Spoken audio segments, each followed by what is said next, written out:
MotoGP is finished in 2023, but we got a glimpse into the 2024 season as the most hotly anticipated end of season test took place in Valencia. We of course seen Marc Marquez ride the Ducati for the first time, and it didn't disappoint. We'll get straight into what happened for Marc today. Just a quick summary of his day. 49 laps, he was 4th place overall. He done his fastest lap on lap 46 out of the 49. He was the 2nd fastest Ducati rider. He done the best time of a 1:29.424, which is 2 times slower than his fastest time he did in Q2 in much hotter conditions on the Honda on Saturday. To jump straight from a Honda, a bike that he has rode all his MotoGP career, and then to do what he done on the Ducati today, it doesn't surprise me, but to see it is just incredible. You know, the smile after that first run, everyone was so excited and intrigued to see what he would do on that first run. He done 7 laps and he came down pit lane, pulled in, the TV cameras followed him, he took his helmet off, he turned around to his new crew chief Frankie Carcetti and just smiled and raised his eyebrows, and it was the sign that he knew he had made the right choice. He really enjoyed that first taste that he had of the Ducati, and it's so different and strange seeing him on a Ducati. The first thing that I noticed, that I picked up when watching that test, is how smooth and how effortless he looked on the machine. You know, just around 2 hours to go, for example, he set his fastest lap and it put him fastest overall. And when you seen the onboard of the fast lap and the TV cameras that followed him around, it didn't look like the Marquez that we're used to. He looked so in line. It didn't look like he was even stressing on the bike, and I suppose that is all due to the Ducati as well, of how good a machine that is. The fact that he's able to jump off that Honda and adapt his riding style straight away and to be quick on the Ducati is so impressive.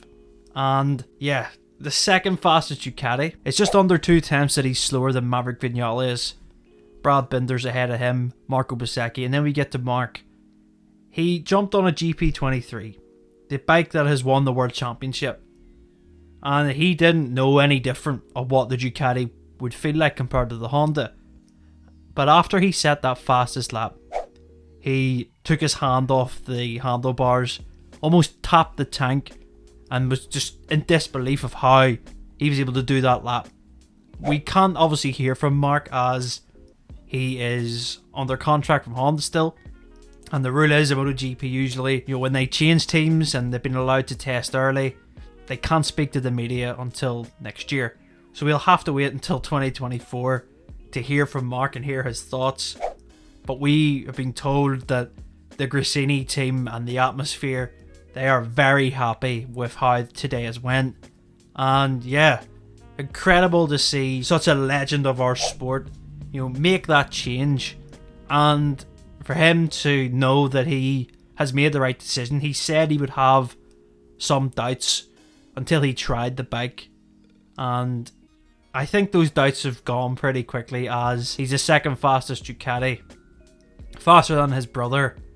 You know, a great season we're going to have in 2024. Can't wait for it. And then just to touch on some others, so like I said, Maverick Vinales was quickest overall. Aprilia didn't bring anything really new. They aren't bringing their 2024 bike until the Malaysia test. Same for KTM. Jack Miller seemed to be the one that was testing more aero today for them. Binder seemed to be running just minor parts that we really couldn't see. It looked like the 2023 bike. Marco Bezzecchi, he jumped on the 2023 bike for the first time, set it 3rd. Obviously Marc Marquez was 4th. Raul Fernandez was really impressed with how he has looked in the latter part of this season. Real credit to him. And let's see how that all plays out, obviously, with the RNF situation. If you didn't know, they are expelled from MotoGP in 2024, but the team is going to get a new investor and owner, so they'll look slightly different in 2024. Fabio Di Giannantonio made his debut on the VR46 racing Ducati, and yeah, really impressed with him. He finished the day in 7th. Luca Marini looked very impressive. He set 72 laps on that Repsol Honda, setting his best lap on lap 68. He looked very comfortable, and it's very interesting to see the direction that Honda went in. Him and Joan Mir also tested out completely new 2024 bikes. They look very different to the one that we've seen at the Misano test, and that's the one that Marc Marquez tested and he didn't like. The bike looked very different on the rear end. Engine, not so different. We're led to believe we'll see more of an upgrade for Malaysia, but a lot of Honda technicians. And yeah, Joan Mir also working with Santi Hernandez now, and I think that is a very good move in terms of trying to progress Joan and make sure that he can get the best out of his ability on the Honda. He has the best crew chief in MotoGP, so why not put the two together and see if they can do something in 2024. A tough day for Jorge Martin. Suffered 2 crashes, and yeah, it didn't really look like himself. He crashed the GP24 early on in the day, and yeah, he just had a scrappy day. Not really a useful test session for him. Frankie Morbidelli got used to the GP24 as well. He was in 16th place. He was 9/10 off the best time of Maverick Vinales. Johann Zarco tested out the Honda as well, and I must say, very impressive. He looked much more comfortable than he did when he was testing at the KTM for the first time in 2018. Of course, Zarco has experience with the Honda previously, but that was in 2019. Interested to see how he goes in 2024, although he did suffer a crash at turn 4 near the end of the day. But Pedro Acosta, the rookie, now he completed 70 laps. His fastest lap was his final lap. He completed his fastest lap on lap 70. 1.2 seconds off the fastest time of Maverick Vinales, but he looks sensational on that KTM. He is so made for MotoGP in terms of his riding style.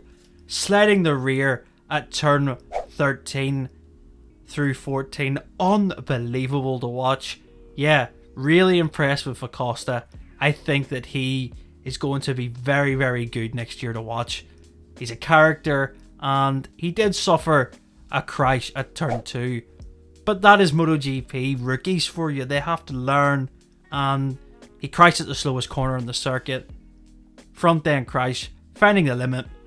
It's what testing and being a rookie is all about. Can't wait to see what he can do properly in 2024. Alex Rins was 19th overall. He made his debut for Yamaha, and yeah, didn't really see much of Rins. He made a mistake earlier on. There was a moment that he had going into turn 6. Yamaha brought a lot of stuff to test. They had Kyle Crutchlow there, obviously Fabio Quartararo as well. Difficult to read how their bike is going to change, because a circuit like Valencia, it's not really an engine heavy circuit. They're looking to change engine specs, of course. They've got new concessions going into next year. Same for Honda. But yeah, I think that we'll see so much brought to the Malaysia test going into next year. I can't wait for it. Marc Marquez, the smile is back. He is going to be fighting for this World Championship next year. And I can't wait to see how he goes up against Jorge Martin, Pecco Bagnaia, everyone else. 2024 is going to be one of the best seasons in MotoGP history.